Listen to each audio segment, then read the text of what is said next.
हाँ बिल्कुल। देखो, हम लोगों ने पोटेंशियोमीटर कंप्लीट कर लिया है, सारी एप्लीकेशंस वगैरह न्यूमेरिकल वगैरह रिलेटेड। अब हम लोग पढ़ रहे हैं heating effect of current. Heating effect क्या है कि अगर करंट किसी रेजिस्टेंस वायर में से गुजरे, अगर किसी करंट किसी रेजिस्टेंस वायर में से पास होती है तो वो उसको क्या कर देती है, गर्म कर देती है। जैसे ये एक रेजिस्टेंस वायर है, ये एक रेजिस्टेंस वायर है, और मान लेते हैं इसका रेजिस्टेंस है कैपिटल आर, और ये एक बैटरी लगी हुई है, बैटरी का जो वोल्टेज है वो है V। ये एक स्विच लगा हुआ है, जैसे ही मैं स्विच को ऑन करूंगा, बैटरी वोल्टेज V है, जैसे ही मैं स्विच को ऑन करूंगा तो यहाँ से एक करंट निकलेगी I।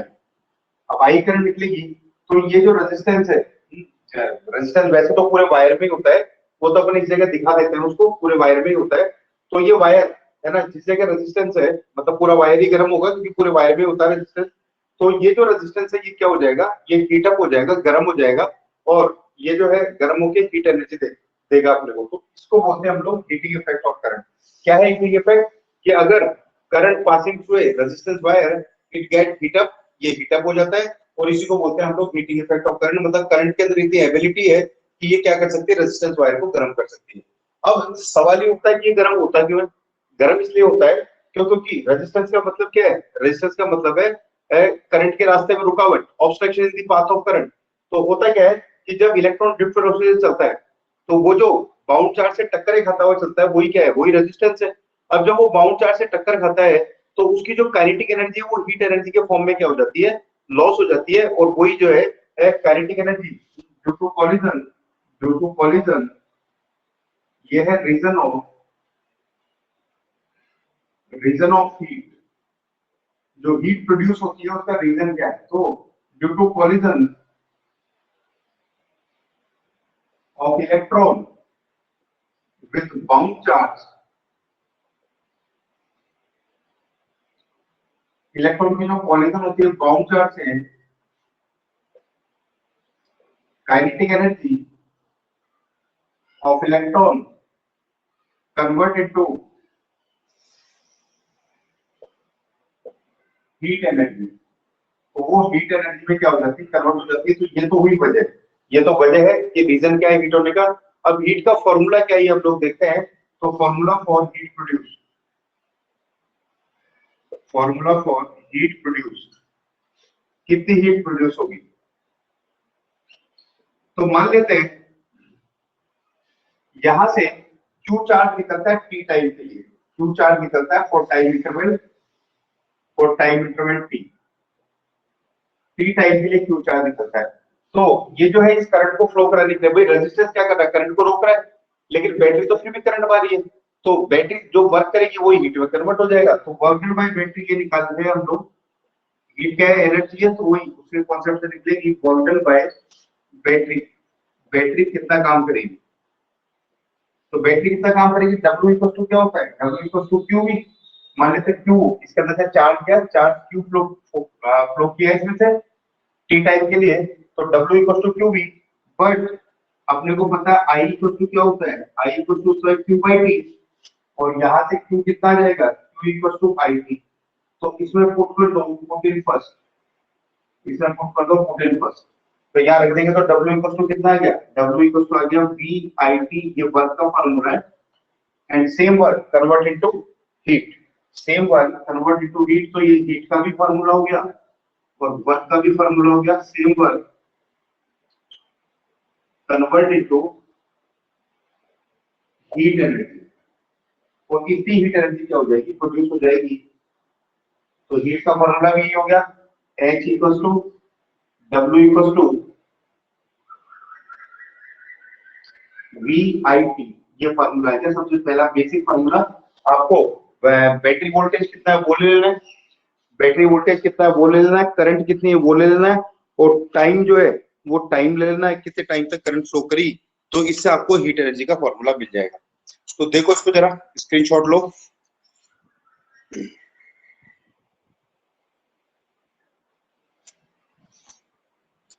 ये हीट एनर्जी प्रोड्यूस हो जाएगी इतनी, जैसे कोई बैटरी है सपोज करो 10 वोल्ट की, उससे करंट निकल रही है 2 एम्पियर, और हम लोगों ने मान लो 5 मिनट तक उससे करंट ली, तो यहाँ जो भी वोल्टेज है बैटरी का वो भर देना है, करंट कितनी ली अपन ने वो भर देना है, और टाइम भर देना कितने टाइम तक हम लोगों ने करंट ली, तो ये हीट एनर्जी कितनी प्रोड्यूस होगी, ये वर्क डन बाय बैटरी भी होगा और ये हीट एनर्जी प्रोड्यूस होगी। इसको हम लोग चेंज भी कर सकते हैं फॉर्मूले को अकॉर्डिंग टू रिक्वायरमेंट। देखो इसको और फॉर्मेट निकालते हैं। इसका पहला फॉर्मेट हो गया H equals to W equals to VIT, ये तो इसका पहला फॉर्मेट। अब अगर अपन इसके अंदर पुट कर देते हैं, put V equals to IR, put V equals to IR, तो यहाँ IR रखने पे ये हो जाएगा H equals to W equals to I square RT, ये आ जाएगा फॉर्मूला। ये भी हीट एनर्जी का ही फॉर्मूला है ना। ये करंट रेजिस्टेंस और टाइम के भी लिए लिखा हुआ है। जैसे मान लो आपसे बोला कि यार एक रेजिस्टेंस वायर है 10 ओम का, उसमें 5 एम्पीयर करंट भाई, तो यहाँ 10 ओम डाल देना है, 5 एम्पीयर करंट भाई, और 5 मिनट के लिए भाई, तो 5 मिनट को सेकंड में कन्वर्ट करके यहाँ डाल देना 5 into 60, तो इतनी हीट एनर्जी आ जाएगी, ये जूल के अंदर आ जाएगी। इसी का एक और फॉर्मूला है, इसके अंदर अगर हम लोग पुट कर दें I equals to V by R, तो ये आ जाएगा H equals to W equals to V square upon R square multiplied by R into T। एक R से एक R कैंसिल हो जाएगा, तो ये को फार्मूला आ जाएगा H equal to W equal to V square upon R multiplied by T। ये एक और फॉर्मेट है, एक फॉर्मेट तो ये है, एक फॉर्मेट ये है, एक फॉर्मेट ये है। अगर आपको बैटरी वोल्टेज रेजिस्टेंस और टाइम दे, तब तो ये सबसे नीचे वाला काम में लेना है। अगर आपको बैटरी वोल्टेज रेजिस्टेंस और अगर टाइम दे रहे हैं क्वेश्चन के अंदर, तब तो यूज दिस फार्मूला। अगर आपको करंट रेजिस्टेंस और टाइम दे रहे तो यूज ये वाला फार्मूला, और अगर आपको वोल्टेज करंट और टाइम दे रहे तो आप ये वाला फार्मूला यूज करेंगे, तो ये हीट प्रोड्यूस होगी, ये हीट प्रोड्यूस होगी, इतनी हीट प्रोड्यूस हो जाएगी। तो ये है हीट एनर्जी प्रोड्यूस। देखो इसको एक बार फॉर्मूले। अच्छा, ये जो हीटिंग इफेक्ट है इस पे बेस्ड एपरेटस कौन कौन से हैं? कौन कौन से ऐसे एपरेटस है जो हीटिंग इफेक्ट पे बेस्ड है? एपरेटस या इलेक्ट्रिक डिवाइस जो हमारे घरों में काम में आते हैं, based on heating effect of current. Heating effect of current पे कौन कौन से डिवाइस बेस्ड है हमारे घरों में, जो हाउस होल्ड एपरेटस है उसके अंदर है, हाउस होल्ड अप्लायंसेस उसके अंदर से कौन कौन से? देखो सबसे पहले आप लोग आयरन जो करते हो, ठीक है ना, इलेक्ट्रिक प्रेस या इलेक्ट्रिक आयरन, तो इलेक्ट्रिक आयरन एसी पे बेस्ड है। आप उसके अंदर बिजली फ्लो कराते हो, है ना, और आप कपड़े प्रेस कर लेते हो, गर्म हो जाती हो, है ना। उसके बाद में जैसे हम लोग बात करें geyser, electric geyser, electric heater,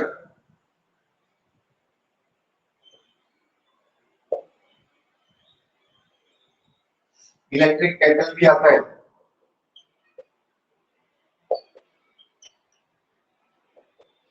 electric bulb. आजकल तो एलईडी और एलसीडी रिप्लेस हो गए, जो पहले पीले कलर वाला बल्ब आता था जो पीले कलर की रोशनी देता था, आजकल झूमर वगैरह इनमें काम में आता है, या कारों की हेडलाइट वगैरह में काम में आता है। तो इलेक्ट्रिक बल्ब ये भी हीटिंग इफेक्ट में बेस्ड है। तो ये इमर्शन रॉड, जो पानी गर्म करने वाली रॉड आती है, जिनके घर में गीजर नहीं होता तो वो पानी गर्म करने वाली एक रॉड जो है वो बाल्टी के अंदर लटका देते हैं, और उसके अंदर से करंट जाती है और वो गर्म हो जाती है और उससे पानी भी गर्म हो जाता है। तो इसको इमर्शन रॉड बोलते हैं। इमर्शन इसलिए क्योंकि वो डूबी हुई रहती है, इमर्शन रॉड। तो ये सारे के सारे वो एपरेटस हैं जो हीटिंग इफेक्ट पे क्या होते हैं, हीटिंग इफेक्ट पे बेस्ड होते हैं। और जैसे इलेक्ट्रिक टोस्टर वगैरह है ना, ये भी इसी में काम में आते हैं। ग्रिलर वगैरह है, इलेक्ट्रिक ग्रिलर वगैरह जिसके अंदर ग्रिल्ड सैंडविच वगैरह बनते हैं, वो सब इसी इसी पे बेस्ड है। तो ये जो है ये क्या है, इलेक्ट्रिक ओवन है ना, ये आपका पिज्जा ओवन वगैरह ये जो होता है, ये सारे के सारे इसी पे बेस्ड एपरेटस हैं। तो ये ओवरऑल अपने को ये समझ में आया कि अगर करंट किसी भी रेजिस्टेंस से पास होगी तो वो क्या हो जाएगा, वो रेजिस्टेंस वायर गर्म हो जाएगा, ये है, और गर्म होकर हीट प्रोड्यूस करने लग जाएगा। एक क्वेश्चन कर रहे हैं, स्क्रीनशॉट ले लोगे आप लोग इसका। एक क्वेश्चन कर रहे हैं,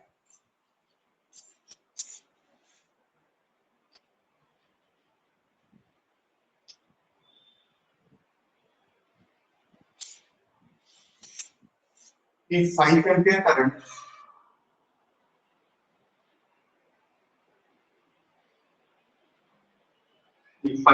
current passing through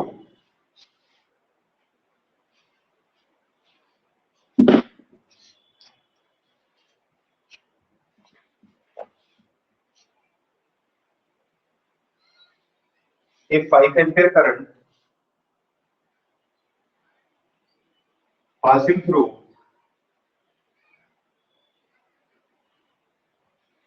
resistance 100 ohm of a electric iron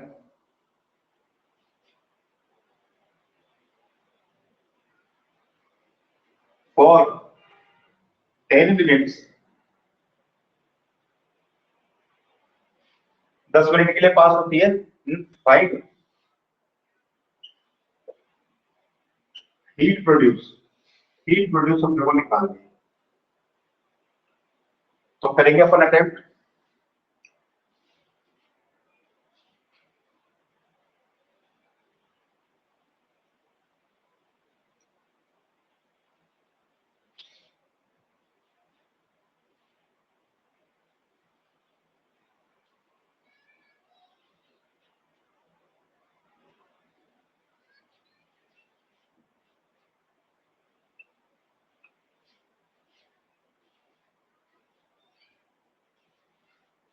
आप लोग करो और कमेंट करो मुझे।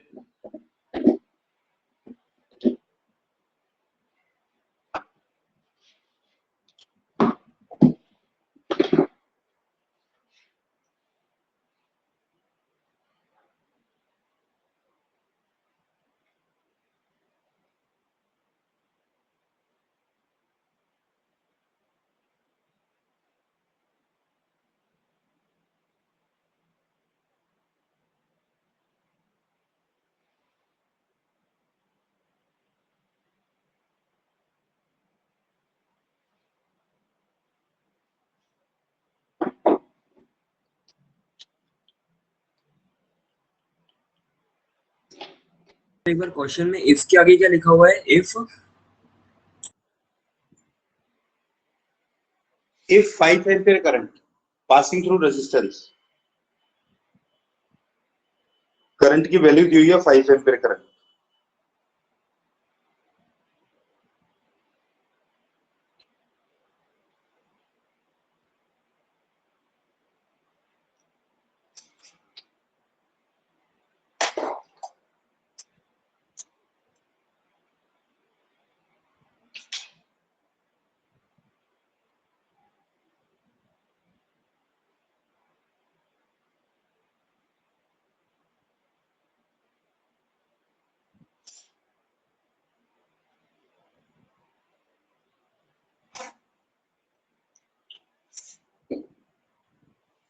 पांच एम्पीयर करंट की वैल्यू दी हुई है, तो देखो क्या क्या दिया हुआ है अपने को दिया हुआ है करंट की वैल्यू। करंट दी हुई है अपने को 5 एम्पीयर, टाइम दिया हुआ है अपने को 10 मिनट। 10 मिनट को सेकंड में बढ़ना पड़ेगा अपने को, तो 10 इंटू 60 सेकेंड। और रेजिस्टेंस कितना दिया हुआ है? रेजिस्टेंस दिया हुआ है अपने को, कार्डियो रेजिस्टेंस दिया 100 ओम, जो कॉइल का रेजिस्टेंस है वो 100 ओम है। तो फार्मूला कौन सा लगाओगे आप? H equal to I square RT, है ना? तो ये आ जाएगा I का 5 का स्क्वायर, रेजिस्टेंस कितना है? रेजिस्टेंस है 100, और टाइम कितना है? 10 इंटू 60 जाएगा, तो आएगा 25 इंटू 100 इंटू 6 इंटू 10, ये 400। ये दो जीरो का 100 ले गया, तो 100 100 कितना हो गया? ये 25 इंटू 6 कितना हो गया? ये हो गया 150 multiplied by 10 to the power 4, और ये आ जाएगा 15 into 10 to the power 5 joule. ये कर जाएगा, ये इतनी हीट एनर्जी, इतना हीट प्रोड्यूस हो जाएगा। जी, सिंपल क्वेश्चन, वैल्यू वाला क्वेश्चन था बिल्कुल।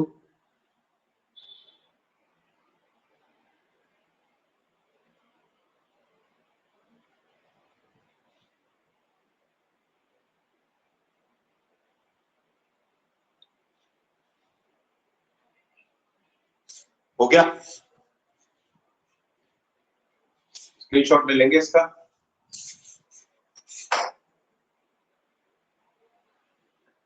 अब देखो इलेक्ट्रिक पावर,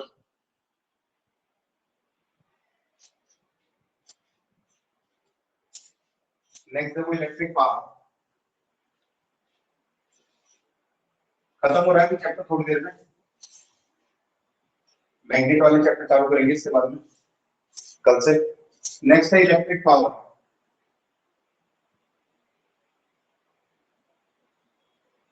इलेक्ट्रिक पावर क्या होती है? देखो आपके हर एपेटस के ऊपर पावर लिखी हुई आती है। घर में कोई सा भी एपेटस अभी देखना चाहिए लेक्चर खत्म होने के बाद में। आप फ्रिज पे देखोगे तो उसके ऊपर पावर लिखी हुई होगी, वॉट में लिखी हुई रहती है।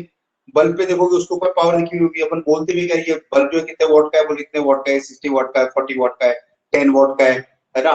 बल्ब के ऊपर पावर लिखी होती है, ट्यूबलाइट के ऊपर पावर लिखी होती है, जैसे ट्यूबलाइट 30 वॉट की है, 34 वॉट की है। आपके टीवी के ऊपर पावर लिखी होगी। एसी होता है बहुत ज्यादा वोट का होता है, तो बहुत ज्यादा ये जो एनर्जी कंज्यूम करता है वो, है ना, इलेक्ट्रिक एनर्जी काफी कंज्यूम करता है, बिजली का बिल काफी ज्यादा आता है।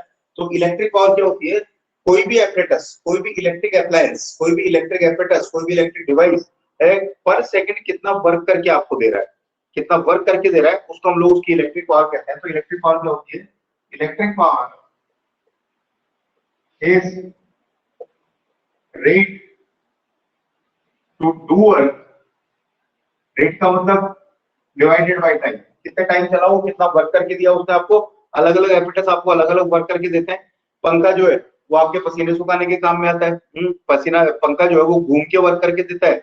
बल्ब जो है वो जल के वर्क करके देता है, आपको हीट प्रोड्यूस करता है। वो टीवी जो है वो लाइट एनर्जी प्रोड्यूस करेगा, ठीक है ना, साउंड एनर्जी प्रोड्यूस करेगा, गर्म भी हो जाता है टीवी। तो ये जो है वो ये वाला काम, ये जो ये वाला वर्क करके देता है आपको। तो अलग अलग एपिटस अलग अलग वर्क करके देता है। तो इलेक्ट्रिक पावर, ये पावर लिखना भूल गया मैं, तो यहाँ पावर डालना है। Electric power is rate to do work by an electric appliance. जो भी आपका इलेक्ट्रिक अप्लायंस है उसका वर्क करने का रेट क्या है? इलेक्ट्रिक अप्लायंस यानी पर सेकंड वो कितना वर्क करता है, हर एक सेकंड में कितना वर्क करके देता है, इसका मतलब है उसको हम लोग उसकी इलेक्ट्रिक पावर कहते हैं। जैसे बल्ब, एक बल्ब है, उस बल्ब के ऊपर लिखा हुआ है लेट, एक बल्ब है, उस बल्ब पे लिखा हुआ है 60 वॉट। पावर का यूनिट वॉट होता है ना, 60 वॉट। वॉट लिखा हुआ है, इसका मतलब ये वॉट का मतलब होता है जूल अपॉन सेकंड। यानी ये आपको हर एक सेकंड में 60 जूल वर्क करके देता है। Work done, work done. Example है ये, work done by bulb is 60 joule in each second. हर एक सेकंड में आपको 60 जूल वर्क करके देता है। ये वर्क करके दे रहा हूं आपको। अब उस वर्क का कुछ पार्ट हीट में तब्दील हो जाता है, कुछ लाइट में तब्दील हो जाता है, तो आपको बल्ब से लाइट मिलती रहती है और बल्ब गर्म भी हो जाता है। तो ये कहानी है पूरी की पूरी। अब जब अपन इसके फॉर्मूले निकालें तो पावर का फॉर्मूला हमेशा होता है पावर इक्वल्स टू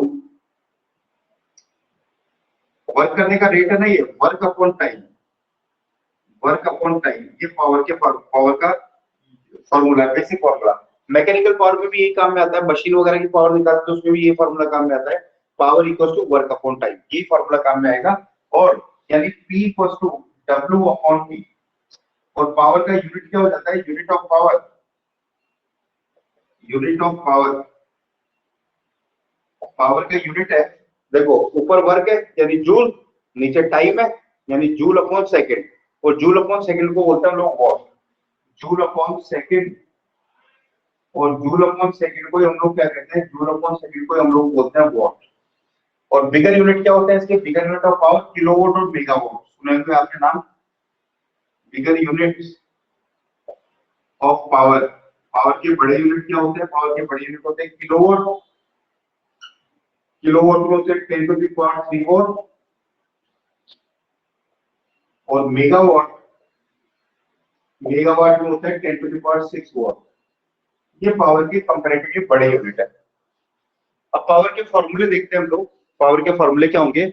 जो आपके वर्क के फॉर्मूले हैं, जो आपके वर्क के फॉर्मूले हैं उसमें टाइम का डिवाइड कर दो तो ये आपके पावर के फॉर्मूले आ जाएंगे। वर्क के फॉर्मूले मैंने अभी आपको बताए थे, तो बस उसमें से टाइम हटा दो, या एक तरह से ये समझ लो कि टाइम उसमें नीचे चला जाएगा, तो वो सारे के सारे फॉर्मूले किसके बन जाएंगे?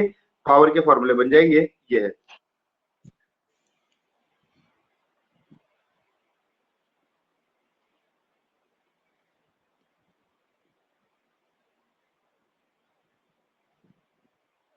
तो देखो नेक्स्ट, के फॉर्मूले देखो,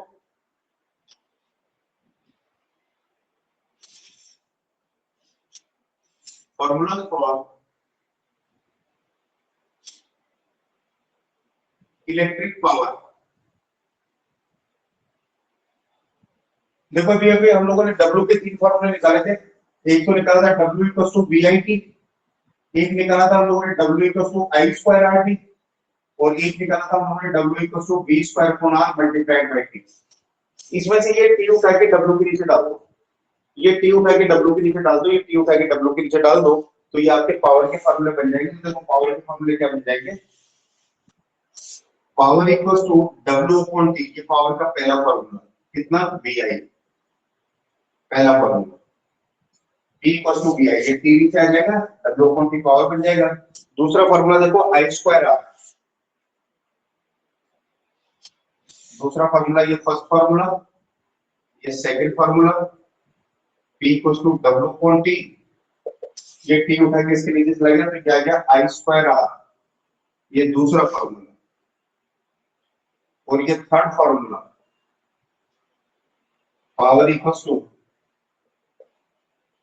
W upon T equal to V square upon R। समझ गए? तो ये 3 फॉर्मूले पावर के।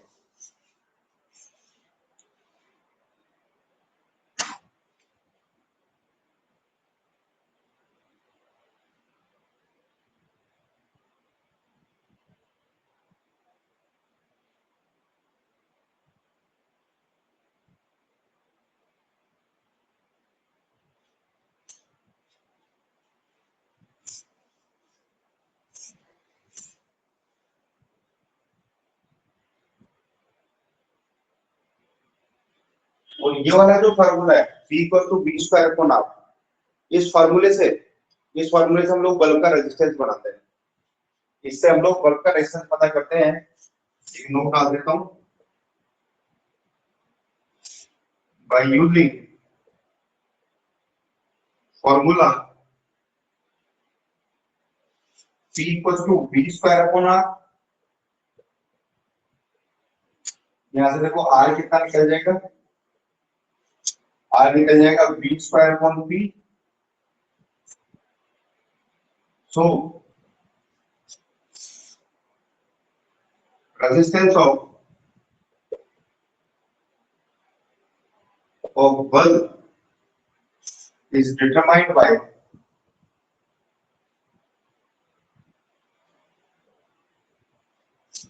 R equals to V square upon P।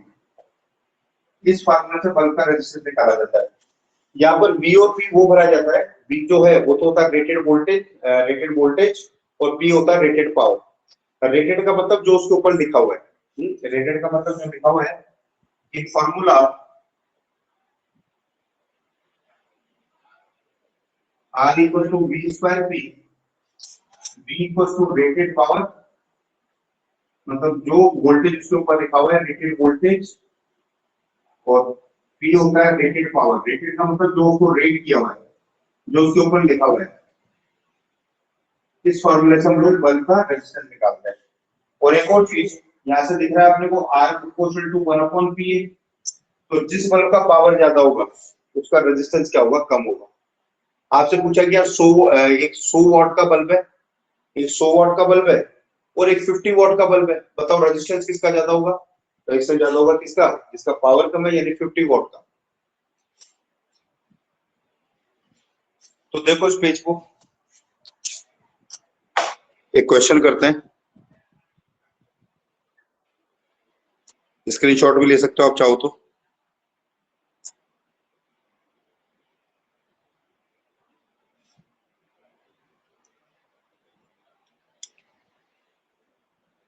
खत्म हो रहा है चैप्टर अभी।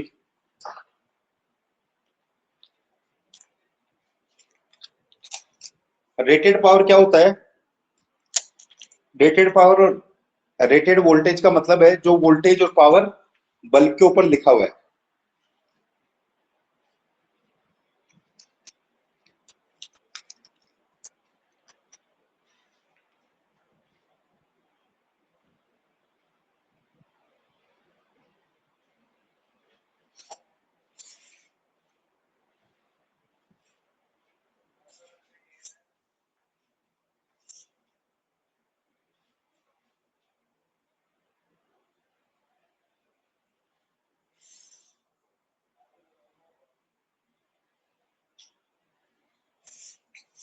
रेटेड पावर का मतलब बताता हूँ मैं आपको।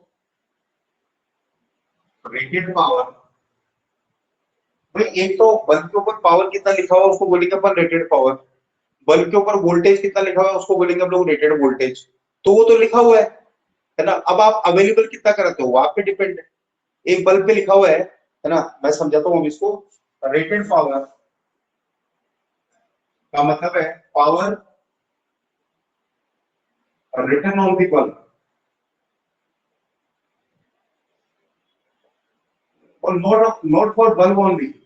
हर एप्लीकेशन के ऊपर पावर लिखी होती है, वो उसकी रेटेड पावर होती है। आपके फ्रिज पे पावर लिखी हुई है, आपके टीवी पे पावर लिखी हुई है, आपके गीजर पे पावर लिखी हुई है, हीटर पे लिखी हुई है, कूलर पे लिखी हुई है, एसी पे लिखी हुई है, सब पे लिखी हुई है पावर। तो उसकी रेटेड पावर है। लेकिन हमारे क्या है कि बल्ब कोर्स में, इसलिए मैं बल्ब के बारे में ज्यादा स्ट्रेस दे रहा हूँ। और रेटेड वोल्टेज का मतलब क्या होता है? रेटेड वोल्टेज का मतलब होता है what ever voltage return on the bulb, जो वोल्टेज बल्ब के ऊपर लिखा हुआ है, voltage return on the bulb, मतलब क्या है इसका?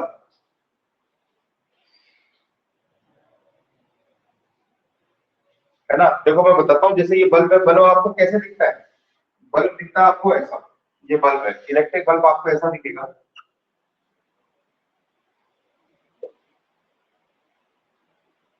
इलेक्ट्रिक बल्ब ऐसा दिखता है आपको, जो हीटिंग इफेक्ट में काम करता है। एलईडी और सीएफएल की बात नहीं कर रहा हूं मैं। आजकल घरों में एलईडी और सीएफएल आते हैं, मैं उस बल्ब की बात कर रहा हूँ जो आज के 5-10 साल पहले काम में आता था, जो आप छोटे थे, है ना, जो पीले कलर की रोशनी देता था। अभी भी वो काम में आता है और काफी लंबे टाइम तक काम में आता रहेगा, है ना, क्योंकि कई जगह ऐसी कि वही बल्ब काम में आता है। तो ये बल्ब कैसा होता है? ये बल्ब ऐसा होता है कुछ, यहाँ पर इसका होल्डर लगा रहता है, यहाँ पे दो पिन होती है जिससे अटक जाता है। जहां पर इसका एक फिलामेंट होता ये रेजिस्टेंस वायर होता है ना। तो ये जो है, ये इसको बोलते हैं हम लोग फिलामेंट। ये फिलामेंट किसका बना होता है? टंगस्टन का। याद रखना है, टंगस्टन टंगस्टन का बना होता है। टंगस्टन का क्यों बना होता है? क्योंकि टंगस्टन का मेल्टिंग पॉइंट जो होता है वो क्या होता है, काफी हाई होता है। तो ये गर्म होकर पिघलता नहीं है। टंगस्टन की खास बात क्या होती है? टंगस्टन का जो मेल्टिंग पॉइंट होता मेल्टिंग पॉइंट हाई होता है ना। और दूसरा, इसका रेजिस्टेंस भी हाई होता है। और ये जो है मेल्टिंग पॉइंट भी हाई होता है। और दूसरा, ये किसी से रिएक्शन भी नहीं करता, बड़ा स्टेबल मेटल है। और उसके बाद में तो यहाँ पे लिखा रहता है, ये तो होता है फिलामेंट। अच्छा, यहाँ पर बल्ब के ऊपर यहाँ कुछ लिखा हुआ रहेगा, एक जगह कुछ लिखा हुआ रहता है ना। यहाँ पर कंपनी का नाम लिखा हुआ रहेगा, यहाँ पर पावर लिखी हुई होगी, वोल्टेज लिखी होगी। तो ये जो वोल्टेज लिखी हुई है ना, ये जो वोल्टेज लिखी हुई है, ये तो है रेटेड वोल्टेज। ये तो है रेटेड वोल्टेज। और ये जो लिखा हुआ है, ये है रेटेड पावर, है ना। पावर और वोल्टेज लिखी होगी, जो इसके ऊपर लिखी हुई है, कंपनी लिख के देती है। ये क्या बताते हैं रेटेड वोल्टेज और रेटेड पावर? कि भैया तू मुझे कितना वोल्ट देगा। जैसे मान लो एक बल्ब का है, एक बल्ब के ऊपर लिखा होता है, क्यों? क्योंकि हमारे घरों में 220 वोल्ट आता है, 220 वोल्ट आता है। तो हर बल्ब 220 वोल्ट पे काम करता है, क्योंकि हमारे घर का पूरा जो कनेक्शन है, हमारे घर का पूरा कनेक्शन पैरेलल में है ना। जितने भी पंखे हैं वो सब पैरेलल में लगे हुए हैं, जितनी भी ट्यूबलाइट्स है वो सब पैरेलल में लगी हुई है। हर एपरेटस एक दूसरे के पैरेलल में लगा हुआ है ना। आपके घर में क्या क्या है, ठीक है ना, मैं बताता हूँ क्या क्या है। जनरली हमारे इंडियन घरों के अंदर क्या क्या मिलता है? टीवी मिलता है, फ्रिज मिलता है, गीजर मिलता है, हीटर मिलता है, कूलर मिलता है, ठीक है ना, एसी मिलता है, ठीक है ना। ये सारे के सारे एपरेटस मिलते हैं। बल्ब मिलेंगे बहुत सारे फैन मिलेंगे, ट्यूबलाइट्स मिलेगी। ये सारे एपरेटस किसमें लगे रहते हैं? सारे एपरेटस ये जो है सारे पैरेलल में लगे रहते हैं। क्या पैरेलल में लगने की खास बात क्या है? हर एपरेटस के लिए पर्सनल स्विच मिल जाता है, और हर एपरेटर को सेम वोल्टेज मिलता है। क्योंकि ध्यान करो, पैरेलल की खास बात क्या है? पैरेलल के अंदर हर एपरेटर को सेम वोल्टेज मिलता है। तो देखो हमारे घरों का हमारे घरों का कनेक्शन कैसा होता है? हमारे घरों का कनेक्शन ऐसा होता है, जैसे ये तो है फैन, ये फैन है, ये ट्यूबलाइट है, ये फैन है, ये ट्यूबलाइट है, ये यहाँ बल्ब लगा हुआ है, ये टीवी है, ये टीवी है।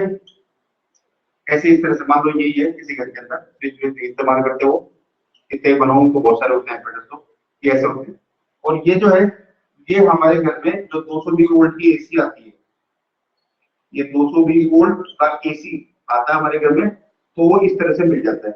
तो इससे क्या होता है कि हर वोल्ट, हर एपरेटस को 220 वोल्ट मिलता है, हर एपरेटस को 220 वोल्ट मिलता है, और सबका पर्सनल स्विच होता है, सबका पर्सनल स्विच है। आप चाहो तो पंखा चला लो, आप चाहो तो टीवी ट्यूबलाइट चला लो, आप चाहो तो बल्ब चला लो, आप चाहो तो टीवी चला लो। अच्छा, सीरीज में क्यों नहीं होते सारे एपरेटस? सीरीज में इसलिए नहीं होते क्योंकि अगर आप सीरीज में लगा दोगे, अगर आप सीरीज में लगा दोगे तो क्या होगा, सीरीज में ऐसे लग जाएंगे सारे के सारे। मानो सीरीज में लगा दिया आपने, ये लग गया आपका फैन, ये लग गया आपकी ट्यूबलाइट, ये लग गया आपका टीवी, ये लग गया आपका बल्ब, और ये आपका वोल्टेज सोर्स जो घरों में बिजली आ रही है हमारी 220 वोल्ट की, है ना। अगर ये लगा दिया ऐसे तो यार करंट को चलने के लिए एक ही रास्ता है। अब या तो सारे ही ऑन रहेंगे या सारे ही ऑफ रहेंगे, क्योंकि स्विच एक ही लग सकता है, कहीं भी लगाओ आप, एक ही स्विच लग सकता है, पर्सनल स्विच नहीं लग सकते, है ना। तो या तो आप इसको ऑफ करोगे तो ये सारे बंद हो जाएंगे, आपको जरूरत है बल्ब की, है ना, बल्ब जलाना, रात हो गई लेकिन टीवी नहीं देखना आपको, लेकिन ये जो सब सब एक साथ चलेंगे, तो इसलिए ये बेकार सर्किट है, ये काम में नहीं आता है, नॉट इन, ये काम में नहीं आता है घरों के अंदर, नॉट इवन घरों में, आपके घर में, मेरे घर में, पूरे इंडिया में, मकानों में, दुकानों में, गोडाउन में, शॉपिंग मॉल के अंदर, पिक्चर हॉल के अंदर, ठीक है ना, जितने भी ऑफिसेज है सबके अंदर, और इवन पूरे वर्ल्ड में ये पैरेलल सर्किट होता है, हर एपरेटस एक दूसरे के पैरेलल में लगा होता है। अब पैरेलल में लगा तो सबको सेम वोल्टेज मिलता है, same voltage for each apparatus, same voltage, क्योंकि मैंने बताया था आपको पैरेलल के अंदर सेम वोल्टेज रहता है, सेम वोल्टेज और ईच अप्लायंस, हर अप्लायंस को सेम वोल्टेज मिलता है, और वो कितना मिलता है, वो मिलता है कितना अवेलेबल हो रहा है 220 वोल्ट, इसको भी 220 वोल्ट मिलेगा। इसलिए आप अपने घरों पे देखना, चाहे आपका टीवी हो, चाहे फ्रिज हो, चाहे हीटर हो, चाहे गीजर हो, चाहे कूलर हो, या और कोई एपरेटस हो, सबके ऊपर 220 वोल्ट लिखा हुआ मिलेगा, हर एपरेटस पे, हर बल्ब पे 220 वोल्ट लिखा हुआ मिलेगा, लेकिन सबका पावर अलग अलग होता है, इसका पावर अलग है, इसका पावर अलग है, इसका पावर अलग है, इसका पावर अलग है। तो इसके ऊपर जो वोल्टेज लिखा हुआ है वो तो इंडिया में सब पे सेम ही रहता है, क्योंकि 220 वोल्ट में काम करते हैं, पावर सबका अलग अलग होता है, तो उसको बोलते हैं हम लोग, जो लिखा हुआ रहता है उसको बोलते हैं लोग रेटेड पावर और रेटेड वोल्टेज, है ना। तो रेटेड पावर और रेटेड वोल्टेज से उसका रेजिस्टेंस निकलता है। तो देखो एक क्वेश्चन कर रहे हैं अपन, if rated power and voltage for a bulb is 100 watt, 220 volt respectively, find its resistance, इसका रेजिस्टेंस पता करना है कि इसके अंदर की जो अपन ने टंगस्टन का वायर लगा रखा है, ये जो टंगस्टन का वायर लगा रखा है, इसका रेजिस्टेंस कितना है। तो रेजिस्टेंस किससे निकलेगा, इसका रेजिस्टेंस निकलेगा R equal to P equal to V square upon R, और R equal to V square upon P, इससे निकलेगा R equal to V square upon P, तो R आ जाएगा, V कितना है 220 वोल्ट, 220 इंटू 220 अपॉन पावर कितना है 100, ये दो जीरो से दो जीरो कैंसिल हो गई, और 22 इंटू 22 कितना होता है 484 होता है शायद, 4444 484, तो ये आ जाएगा 484 ओम, ये जो है इसका रेजिस्टेंस आ जाएगा, ये बल्ब का रेजिस्टेंस आ जाएगा। अच्छा, ये क्या बोल रहा है, ये बोल रहा है कि अगर आपने इस बल्ब को 220 वोल्ट दिया तो ये 100 वोल्ट का जलेगा, है ना, ये वर्क करके देगा आपको, पर सेकंड वर्क करेगा ये 100 जूल, है ना, 100 वोल्ट देगा आपको, पावर 100 वोल्ट देगा अगर आपने 220 वोल्ट दिया। और अगर अगर आपने 220 वोल्ट से ज्यादा दिया, अगर 220 वोल्ट से ज्यादा दिया तो फिर ये फ्यूज हो जाएगा, और अगर 220 वोल्ट से कम दिया तो फिर ये डिम जलेगा। अगर 220, कई बार देखो वोल्टेज कम आता है तो हमारे बल्ब वगैरह ट्यूबलाइट वगैरह डिम हो जाती है, तो इसी वजह से होती है कि जो लिखा हुआ है अगर आप वो प्रोवाइड करोगे, लिखा हुआ है वो प्रोवाइड करोगे, तब तो वो अपनी नॉर्मल एफिशिएंसी से चलेगा, जो उसके नॉर्मल एफिशिएंसी है 220 वोल्ट लिखा हुआ है, आप इसको 220 वोल्ट दोगे तो ये 100 वॉट का आपको वर्क करके देगा पर सेकंड, है ना, 100 वॉट का पावर डिलीवर करेगा आपको, है ना। और अगर आप इससे कम दोगे तो ये 100 वॉट से कम डिलीवर करेगा, और ज्यादा दोगे तो फिर ये फ्यूज हो जाएगा। तो देखो इस पेज को एक बार, चाहो तो स्क्रीनशॉट भी ले सकते हो।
हो गया बच्चों?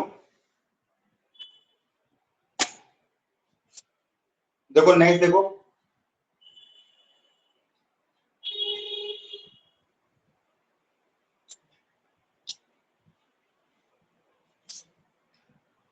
बल्ब के ऊपर जो लिखा हुआ आएगा वो रेटेड पावर है, लिखा हुआ आएगा वो रेटेड वोल्टेज है। आप क्या डिलीवर करते हो उसके हिसाब से वो आपको पावर डिलीवर करेगा।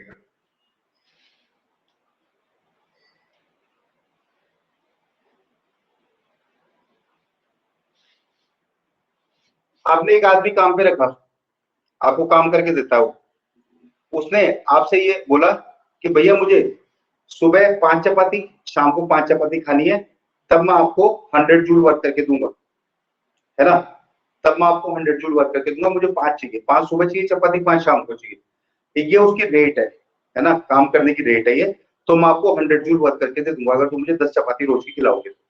अब तुम ले आए उसको, अब तुम 10 चपाती उसको दे ही नहीं रहे, तुम दे रहे हो उसको 4 चपाती सुबह, 3 चपाती शाम को, तुम 7 ही दे रहे हो, उसने वादा किया था 10 का, तो तुम्हें कमी वर्क करके देगा वो। रेट तो उसकी ये थी कि 10, मना नहीं करेगा वो वर्क करने के लिए, लेकिन वो कम वर्क करके देगा। और तुम अगर उसको 10 रोज खिला दोगे तो आपको 100 जूल वर्क करके देगा। लेकिन अगर तुमने 10 से ज्यादा खिला दी, उसे 10 से ज्यादा भी नहीं चाहिए, कम भी नहीं चाहिए, 10 से ज्यादा खिला दी तो उसका पेट फूट जाएगा, फ्यूज हो जाएगा वो। बस इतना ही है कि इफ डिलीवर्ड पावर, नोट डाल के लिख लेते हैं, इफ पावर डिलीवर्ड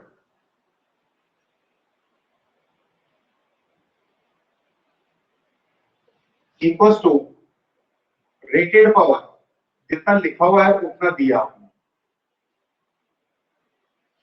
है ना? जितना लिखा हुआ है डिलीवर्ड पावर में लिख के अपन लिखे voltage delivered is equal to rated voltage, जितना वोल्टेज उसके ऊपर लिखा हुआ है उतना वोल्टेज आपने उसको दिया। तो इसका रिजल्ट क्या होगा? है आपको वो प्रोवाइड करेगा जितना उस पर लिखा हुआ है, प्रोवाइड रेटेड पावर, जितना पावर लिखा हुआ उतना वो दे देगा, उतना वर्क करके दे देगा पर सेकेंड। पहला केस। अगर दूसरा case, if voltage delivered is less than rated voltage, अगर कम दोगे, जितना लिखा हुआ उससे कम दोगे, तो provide less than rated power, जितना लिखा हुआ उससे कम पावर देगा आपको। एक बल्ब 100 वाट का खरीद लाए, उस पर 220 वोल्ट लिखा हुआ है, तुमने 220 की जगह उसको दे रहे हो कितना? उसको दे रहे हो 200, 150 वोल्ट, 100 वोल्ट, तो वो आपको 100 वाट का नहीं जल के देगा, 100 वाट का वर्क नहीं करेगा वो पर सेकंड, है ना? 100 जूल वर्क नहीं करेगा पर सेकंड, 100 वाट का पावर डिलीवर नहीं करेगा, कम करेगा वो। एक क्वेश्चन कराऊंगा अभी। और अगर आप ज्यादा देते हो, if voltage delivered is greater than rated voltage, तो एपरेटस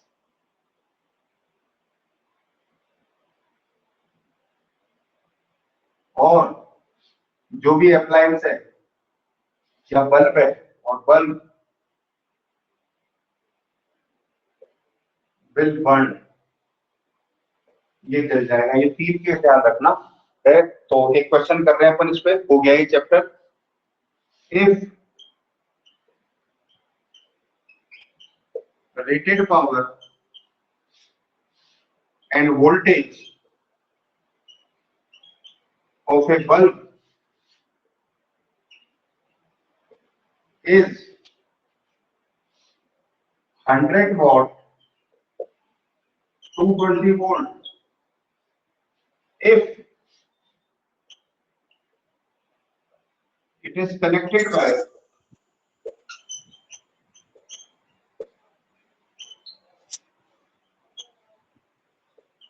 100 volt supply, खरीद लाई, ये खरीद लाई, ये लिखा हुआ है, बल्ब चिल्ला चिल्ला के कह रहा है मुझे 220 वोल्ट दो, मैं तुम्हें 100 वोल्ट पावर दूंगा।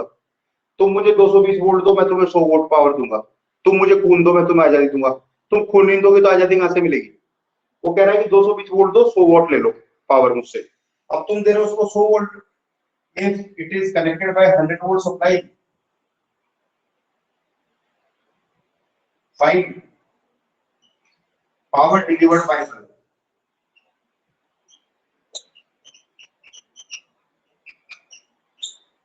Find power delivered by bulb. Bulb आपको कितना पावर देगा, ये आपका क्वेश्चन है। अटेम्प्ट करोगे 2 मिनट लेके। हो गया ये चैप्टर।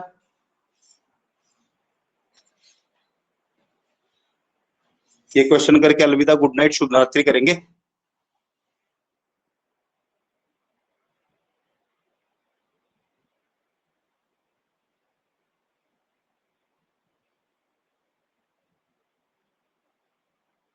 पहले इस बल्ब का रेजिस्टेंस निकालो और रेजिस्टेंस निकाल के फिर वापस फॉर्मूला लगाओ, P = V²/R।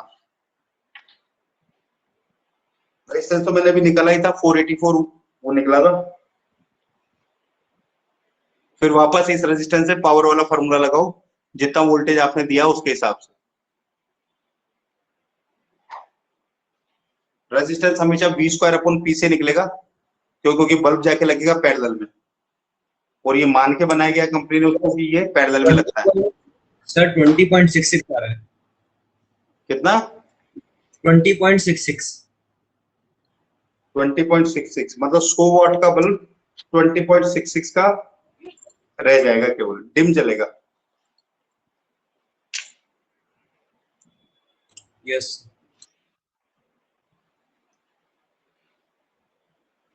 ये बाकी बच्चे कहाँ गए यार? एक बच्चा बच्चा कार्तिक, ये बाकी कहाँ उड़ गए? कोई है ही नहीं क्लास में, अकेले कोई पढ़ा रहा हूँ क्या मैं तुम्हें? अभी गए सर। देखो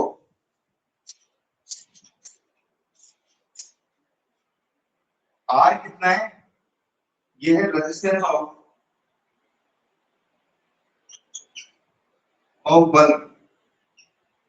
बल्ब का रेजिस्टेंस कितना है? बल्ब का रेजिस्टेंस है V²/P से निकालेंगे रेटेड से, क्योंकि वो तो लग गया ना अंदर, कंपनी ने लगा दिया रेट करके, तो आप उसको तो बदलोगे नहीं, तो जो रेजिस्टेंस लगना फिलामेंट अंदर लग गया, तो ये 220 × 220/100, ये 2 0 से 2 0 कट गया और रेजिस्टेंस आ गया 484 वॉट। ये रेजिस्टेंस आ गया। अब तुमने इस रेजिस्टेंस को लाके जोड़ दिया 100 वोल्ट पर, तो पावर